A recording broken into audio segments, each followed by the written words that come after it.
Ladies and gentlemen, welcome. Today is my distinct pleasure to introduce a man who is recognized. The battle of evolution is only one skirmish in a much larger war. Science simply makes no use of the hypothesis of God. Ask yourself, what has intelligent design given us? Nothing.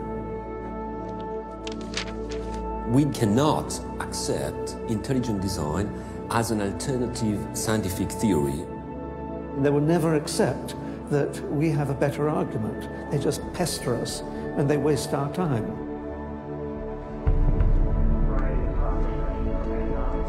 Civil rights, to how to ruin your life in 10 easy steps. Today, Ben is speaking on the topic that has become increasingly important to him over recent years.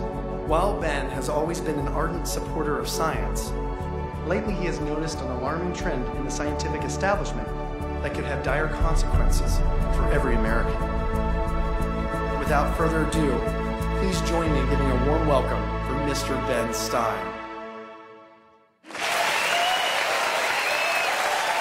you. Thank you very much. Thank you very, very much. Thank you. Thank you very much, everybody. Thank you very much, gangsters. Thank you very, very much. Freedom is the essence of America. We're talking about freedom of speech, freedom of assembly, freedom from fear, freedom of religion.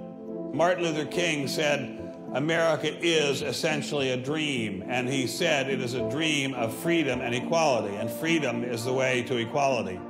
And America simply would not be America without freedom. In every turning point in our history, the decision has always been about freedom. Freedom is what makes this country great.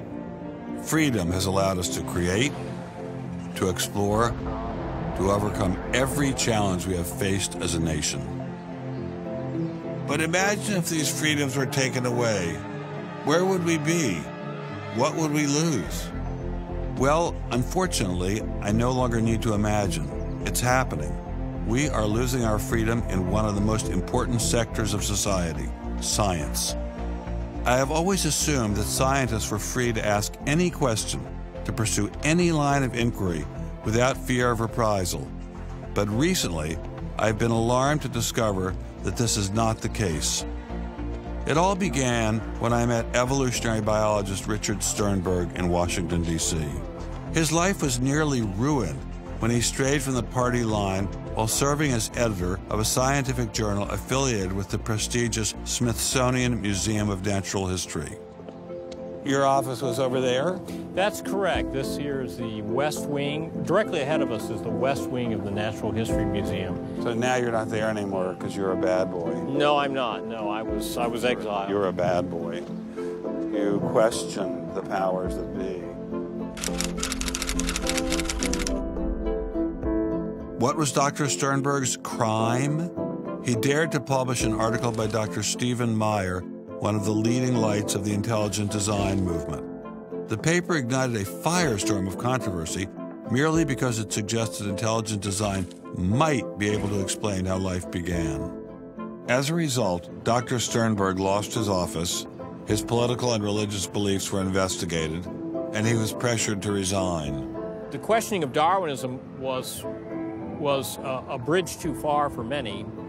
The mentioning of intelligent design that occurs at the end of the paper was over the top. And I think the intelligent design proponents have raised a number of very important questions. And you wanted to get those questions brought up and discussed. Placed on the table. Placed on the table. People were so upset about it. They were so upset that you could see they had a physical, emotional reaction. Wow. They were saying that Stephen C. Meyer is a well-known Christian, that Stephen C. Meyer is an intelligent design proponent, that Stephen C. Meyer is a Republican. It was all couched in terms of religion, politics, and sociology. The way the chair of the department put it is that I was viewed as an intellectual terrorist. Terrorist. Because of giving the topic of intelligent design some modicum of credibility. What happened to Dr. Sternberg was terrible, but surely it was just an isolated case. I was still pretty skeptical, so naturally I checked in with the head of the Skeptics Society, Michael Shermer. So I can't prove there is no God or Yahweh in your case, any more than I can prove there is no Isis, Zeus, Apollo, Brahma, Ganesha, Mithras, Allah, or for that matter, the flying spaghetti monster. And think about just one thing. Why would the aliens look like this? Well, these are bipedal. Who drew that? Skepticism, it's not a position you take. It's just an approach to claims. This one is called the borderlands of science, where sense meets nonsense. Is intelligent design nonsense? Well, it's unproven. So in that sense, it's nonsense. So I would put it in the sort of shaded areas between good, solid science and total nonsense. You know, it's sort of 3/4 of the way toward the nonsense side. But you think, nevertheless, people should be allowed to speak about it and publish papers about it? They are free to write and publish and be heard in public forums and go to conferences just like everybody else does. Well, what if a person published something, say at the Smithsonian, in favor of intelligent design and then lost his job over it? And it had been peer-reviewed, and published, and then he lost his job over it anyway. What would happen? What do you think about that situation? I think that particular situation, there was something else going on. What was going on? I don't know. I mean, I don't know, because I don't know. But I think there had to be something. People don't get fired over something like that. You roll up your sleeves, you get to work, you do the research, you get your grants, you get your data, you publish, and you work your butt off, and that's how you get your theories taught. Well, but wait a minute. What if you try and roll up your sleeves and go to work and work your butt off, and they say, well, we're going to fire you if you even mention the word intelligent design? I don't think that's happening. Where is that happening? George Mason University. Throughout its 50-year history, our mission has remained clear: to prepare a diverse population of students to think and to grow in a climate of unbridled academic freedom. After Dr. Caroline Crocker simply mentioned intelligent design in her cell biology class at George Mason University, her promising academic career came to an abrupt end.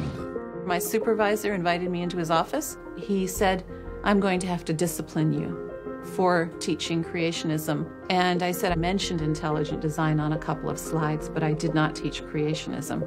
He said, "Nonetheless, you have to be disciplined." At the end of the semester, I lost my job.